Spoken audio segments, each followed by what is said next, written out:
தெளிவாய் தெளிவாய் தெளிவாய் பார்க்க வேண்டும். நீங்களே சோதித்து அறியுங்கள். எப்படி சோதித்து அறிவது?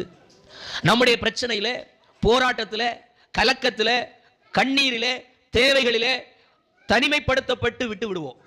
அப்படி விடப்படும் பொழுது உங்களுடைய விசுவாசம் எப்படி இருக்கிறது?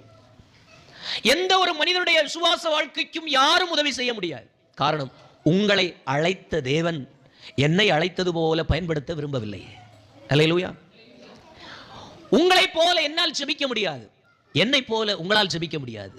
உங்களைப் போல நான் தரிசனம் பார்க்க முடியாது, என்னை போல நீங்கள் தரிசனம் பார்க்க முடியாது.